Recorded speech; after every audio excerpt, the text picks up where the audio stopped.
दोस्तों, अगर आपको स्टॉक मार्केट सीखना है तो Amazon पर जाकर आप हमारे बुक पढ़ सकते हैं या तो Udemy पे जाकर आप हमारे वीडियो कोर्सेज भी देख सकते हैं। Hello friends, welcome to our channel learn stock charts to earn. दोस्तों, आज के वीडियो में हम एक बहुत ही सिंपल सी इंट्राडे की ट्रेडिंग स्ट्रैटेजी डिस्कस करने वाले हैं, जिसमें हम खाली एक इंडिकेटर का इस्तेमाल करेंगे और उसके ज़रिए ही ट्रेड करने की कोशिश करेंगे। बहुत ही बढ़िया तरीके से ये वर्कआउट होता है और इसकी एक्यूरेसी भी आपको अच्छी खासी देखने को मिलेगी। दोस्तों, अगर आप बिगिनर लेवल के ट्रेडर्स है और कोई सिंपल सी इंट्राडे ट्रेडिंग स्ट्रैटेजी के सर्च में है तो ये वीडियो पूरा देख लीजिएगा।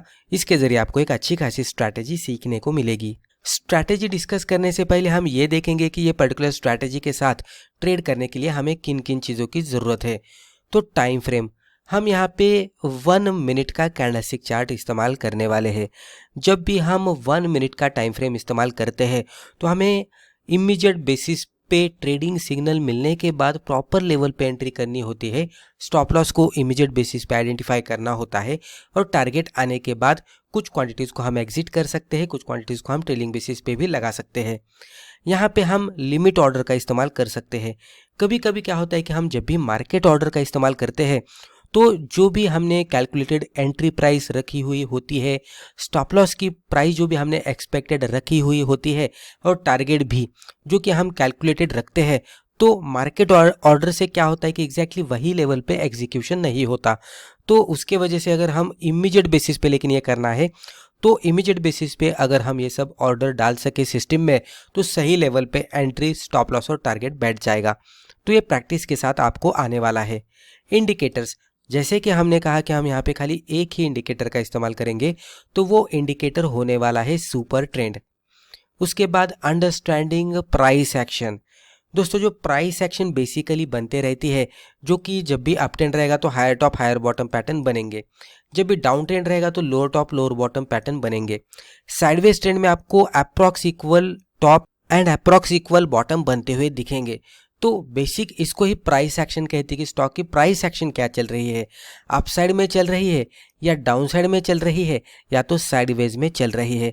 तो इसका हमें अंडरस्टैंडिंग होना चाहिए, क्योंकि ट्रेंड फॉलोइंग के हिसाब से जब भी हम ट्रेड लेते हैं तो पहले ट्रेंड का आइडेंटिफिकेशन करना होता है। अप ट्रेंड रहेगा, बाय ट्रेड लेंगे तो सक्सेस अच्छा खासा मिलेगा। डाउन ट्रेंड रहेगा, सेल सिग्नल लेंगे तो सक्सेस अच्छा खासा मिलेगा। तो ट्रेंड फॉलोइंग के हिसाब से हमें पहले ट्रेंड का आइडेंटिफिकेशन करना होगा, तो प्रॉपरली हमें अंडरस्टैंड करना होगा कि प्राइस एक्शन क्या चल रही है। उसके बाद आइडेंटिफाई रिवर्सल जोन्स। दोस्तों, जब भी मान लीजिए कि कोई भी स्टॉक अप ट्रेंड में जा रहा है तो हायर टॉप हायर बॉटम बनाता है। जब भी हायर बॉटम पे आता है तो ये लेवल पे एक रिवर्सल देता है, कुछ रिवर्सल के सिग्नल्स मिलते हैं, तो इसको हम रिवर्सल जोन कहते हैं। तो इसको भी हमें आइडेंटिफाई करना होगा, क्योंकि यहाँ से ही फिर स्टॉक ऊपर जाने वाला है और अपसाइड में मूवमेंट दिखाने वाला है। यहाँ से ही एक छोटे से कैंडल के साथ हमारा स्टॉप लॉस छोटा सा बैठ जाएगा और बहुत ही बढ़िया हमारा टारगेट भी हमें यहाँ पे मिल जाएगा। तो उसके वजह से हमें आइडेंटिफाइंग रिवर्सल जोन, तो रिवर्सल जोन का भी हमें आइडेंटिफिकेशन करने को आना चाहिए। अभी रिवर्सल जोन का identification by using super trend किस तरह से करते हैं वो हम यहाँ पे आगे जाकर देखने वाले हैं। मार्केट यानी कि किस तरह के सिक्योरिटी में हम ट्रेड करेंगे, तो हम यहाँ पे लिक्विड स्टॉक्स में ट्रेड करने वाले हैं, यानी कि ऐसा स्टॉक कि जिसमें हाई वॉल्यूम होना चाहिए। अब आप यहाँ पे टाइटल पे देख सकते हैं super trend plus price action. अभी दोस्तों, पहले मैं आपको बताऊं कि मान लीजिए कि प्राइस एक्शन इस तरह से चल रही है और प्राइस एक्शन इस तरह से चल रही है, तो जब भी प्राइस एक्शन निचले साइड में जाती है यानी कि प्राइसेस में गिरावट आती है, तो डाउन ट्रेंड में आपको सुपर ट्रेंड प्राइसेस के ऊपर ट्रेड करता हुआ दिखेगा। ये पिंक वाला सुपर ट्रेंड है। जब भी प्राइसेस अप ट्रेंड में ट्रेड करते हैं तो आपको सुपर ट्रेंड यहाँ पे प्राइसेस के नीचे ट्रेड करता हुआ दिखेगा। ये जो ब्लू वाला है ये सुपर ट्रेंड है। तो सिंपल लैंग्वेज में कहेंगे तो जब भी सुपर ट्रेंड ऊपर रहेगा तो डाउन ट्रेंड है और जब भी सुपर ट्रेंड नीचे है तो अप ट्रेंड है। दोस्तों, इसमें एक तरीका और भी होता है कि जब भी सुपर ट्रेंड को जब भी हम खाली इस तरह से देखते हैं कि सुपर ट्रेंड मोमेंटम दिखाते दिखाते इस तरह से प्रिपेयर होते रहता है, ये ब्लैक वाला सुपर ट्रेंड है, इस तरह से हम कंसिडर करते हैं। और अभी ब्लू कलर में हम प्राइस चार्ट ड्रॉ करते हैं। अभी हम कंसिडर करते हैं कि प्राइस चार्ट ट्रेड करते करते यहाँ पे इस तरह से नीचे आया और नीचे आने के बाद कुछ यहाँ पे कैंडलस्टिक के इस तरह से पैटर्न्स बन गए कि जिसने हमें रिवर्सल का इंडिकेशन दिया, जैसे कि हैमर पैटर्न। तो यहाँ पे क्या हुआ कि सुपर ट्रेंड ने एज ए सपोर्ट काम किया और उसके बाद जैसे इसका हाई ब्रेक होता है तो इसमें फर्दर अपर साइड में मूवमेंट आने लगती है। इसके लो के नीचे हम स्टॉप लॉस लगाकर एक बढ़िया सा टारगेट एक्सपेक्ट कर सकते हैं। तो जनरली जब भी प्राइस चार्ट यानी कि ब्लू वाला सुपर ट्रेंड के यानी कि ब्लैक वाले से ऊपर होता है, लेकिन ट्रेड करते करते एक बार नीचे आता है और सुपर ट्रेंड पे ही सपोर्ट लेता है, तो जो भी रिवर्सल की कैंडलस्टिक होती है, जैसे कि यहाँ पे इन दिस केस हमने एक हैमर कैंडलस्टिक देखा है जो कि एक सिंगल कैंडलस्टिक पैटर्न है रिवर्सल का, तो इस तरह की कोई भी कैंडलस्टिक बनती है तो उसके अकॉर्डिंग हम एक बढ़िया सा ट्रेड ले सकते हैं। आगे जाकर हम एक एग्जाम्पल देखेंगे, आपको ये पूरी तरह से समझ में आएगा। बहुत ही सिंपल तरीके से ये वर्कआउट होता है और बहुत ही सिंपल तरीके से हम इसको एग्जीक्यूट भी कर सकते हैं। तो यहाँ पे आप देख सकते हैं एग्जाम्पल के तौर पर हमने यहाँ पे 1 मिनट का कैंडलस्टिक चार्ट ओपन किया है। चार्ट के ऊपर हमने सुपर ट्रेंड ड्रॉ किया है जिसकी सेटिंग है 10-3।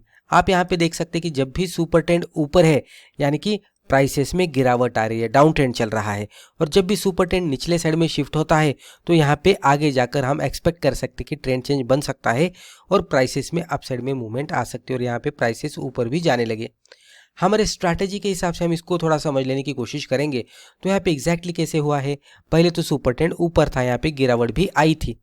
उसके बाद देखेंगे तो सुपर ट्रेंड थोड़ा सा यहाँ पे शिफ्ट होता हुआ दिखा है, लेकिन कुछ प्रॉपर सिग्नल नहीं मिले क्योंकि सुपर ट्रेंड अच्छी तरह से एक सेटल्ड फॉर्मेट में निचले साइड में दिखना चाहिए और उसके बाद कुछ कंफर्मेशन मिलना चाहिए, उसके बाद ही हम बाय ट्रेड लेंगे। छोटे टाइम के लिए अगर सुपर ट्रेंड शिफ्ट होता है तो उसको हम कंसिडर नहीं करेंगे। यहाँ पे आप देख सकते हैं कि सुपर ट्रेंड शिफ्ट होने के बाद बहुत सारे टाइम के लिए सुपर ट्रेंड नीचे ही था, तो ये इंडिकेट कर रहा था कि अभी प्राइसेस ऊपर के साइड में जा सकते हैं, लेकिन हम प्राइसेस से भी कंफर्मेशन लेने वाले हैं और सुपर ट्रेंड से भी। यहाँ पे अगर आप देखेंगे तो लोअर बॉटम बनता हुआ यहाँ पे प्राइस नीचे आ रहा था, यहाँ पे उसका कन्वर्जन हायर बॉटम में हुआ, यहाँ पे भी उसका कन्वर्जन हायर बॉटम में हुआ। सुपर ट्रेंड ये केस में नीचे शिफ्ट हुआ और उसके बाद अगर आप देखेंगे तो सुपर ट्रेंड नीचे ही था। यहाँ पे प्राइसेस के अकॉर्डिंग हम देखने की कोशिश करेंगे तो सुपर ट्रेंड ने यहाँ पे हमें बाय सिग्नल दिए, लेकिन जैसे कि हमने कहा कि एक बार प्राइसेस नीचे आएंगे और सुपर ट्रेंड के नज़दीक सपोर्ट लेते हुए हमें दिखेंगे और कोई बुलिश कैंडलस्टिक का पैटर्न हमें देखने को मिलेगा। ये केस में भी आप देख सकते हैं कि यहाँ पे पूरी तरह से ऊपर के साइड में कैंडल्स थे, लेकिन एक यही कैंडल यानी कि अभी जो मैं मार्कआउट कर रहा हूँ तो ये एक कैंडल यहाँ पे आपको दिखेगा कि नीचे आती हुई दिखी है सुपर ट्रेंड के और इसकी लोअर शैडो भी हम देख सकते हैं, राइट, और फिर ऊपर जाकर क्लोज आउट दी। ये पैटर्न हैमर जैसा हमें दिख रहा है और फिर ये ऊपर जाकर भी क्लोज आउट हुआ है, तो ये एक इंडिकेट कर रहा है कि यहाँ पे हायर बॉटम भी बना है प्राइस एक्शन के हिसाब से और उसी के साथ सुपर ट्रेंड ने भी बाय सिग्नल दिया है नीचे शिफ्ट होकर। उसके बाद एक रिट्रेसमेंट हुआ, सुपर ट्रेंड पे हैमर ने यहाँ पे सपोर्ट लिया और अच्छी तरह से ऊपर जाकर क्लोज आउट भी दिया। जब भी ये सिग्नल मिलते हैं तो कैंडल के हाई के ऊपर एंट्री, लो के नीचे स्टॉप लॉस, और यहाँ पे हम अभी देख सकते हैं कि टारगेट क्या मिला, रिस्क रिवॉर्ड कितना मिला। तो आप देख सकते हैं ये 1:2 का टारगेट हम एक्सपेक्ट करते हैं, लेकिन ये लेवल तक इसने मूवमेंट दिखाई है। तो एंट्री से स्टॉप लॉस का डिस्टेंस इतना था और एंट्री से टारगेट का डिस्टेंस इतना मिला, तो एक छोटे से कैंडल के बदले हमें बहुत ही बढ़िया टारगेट मिला। तो 1, फिर ये 2, फिर ये 3, 4, 5 और 6 से भी ज़्यादा रिस्क रिवॉर्ड रेशो हमें यहाँ पे मिलता हुआ दिखा। तो इतना बढ़िया सा रिस्क रिवॉर्ड जब भी हम सिंगल कैंडलस्टिक पे ट्रेड करते हुए लेने की कोशिश करते हैं तो एक बढ़िया सा प्रॉफिट माना जाता है। इवन ये ट्रेड भी गलत जाएगा तो भी लॉस हमारा बहुत ही छोटा होने वाला है, क्योंकि एक तो ये 1 मिनट की कैंडल है, हैमर कैंडल है, उसके बाद 1 मिनट की कैंडल है तो छोटा सा डिस्टेंस रहेगा, तो ट्रेड गलत जाएगा तो एक छोटा सा स्टॉप लॉस आएगा। लेकिन अगर ये सही जाएगा तो इस तरह से बड़ा वाला प्रॉफिट मिलेगा। और आप देख सकते हैं कि कंटिन्यूस बेसिस पे यहाँ पे सुपर ट्रेंड नीचे ही है, तो हम यहाँ पे इतना कर सकते हैं कि 1:2 का टारगेट आने के बाद कुछ क्वांटिटीज निकाल सकते हैं और रिमेनिंग क्वांटिटीज को हम होल्ड कर सकते हैं थोड़ा लॉन्गर ड्यूरेशन के लिए इंट्राडे में। जब भी ट्रेलिंग स्टॉप लॉस के साथ हम ये कर सकते हैं, जैसे ट्रेलिंग स्टॉप लॉस हिट होगा हम एग्जिट कर सकते हैं। तो इस तरह से इसको एग्जीक्यूट करना है। अब कुछ इंपॉर्टेंट पॉइंट्स हम देखते हैं। जब भी हम इंट्राडे में ट्रेडिंग करेंगे तो ओवर ट्रेडिंग से बचना है। Properly understand price action. Price action हमें प्रॉपरली समझनी चाहिए कि ट्रेंड क्या चल रहा है, रिवर्सल कहाँ पे मिल रहा है, रिवर्सल का जोन क्या है।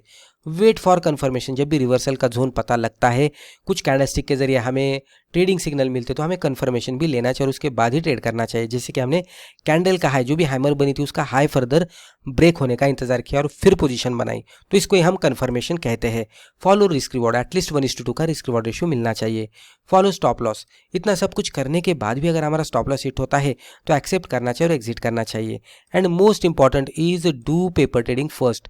जब भी हम कोई भी नई ट्रेडिंग स्ट्रैटेजी सीखते हैं तो उसके बारे में ज़्यादा पता नहीं होता, तो पहले तो बहुत सारी बैक टेस्टिंग करनी चाहिए, फिर पेपर ट्रेडिंग करनी चाहिए। अगर रिजल्ट सक्सेसफुल दिखता है तो पहले हम कम क्वांटिटी के साथ ट्रेड कर सकते हैं, और जैसे जैसे आगे बढ़ेंगे रिजल्ट प्रॉफिटेबल दिखेगा, सक्सेसफुल दिखेगा, वैसे वैसे हम क्वांटिटी बढ़ाकर भी ट्रेड कर सकते हैं। तो दोस्तों मुझे लगता है कि रिस्पेक्टिव वीडियो में हमने जो भी डिस्कस किया इससे आपको ज़रूर फायदा हुआ होगा। Thank you.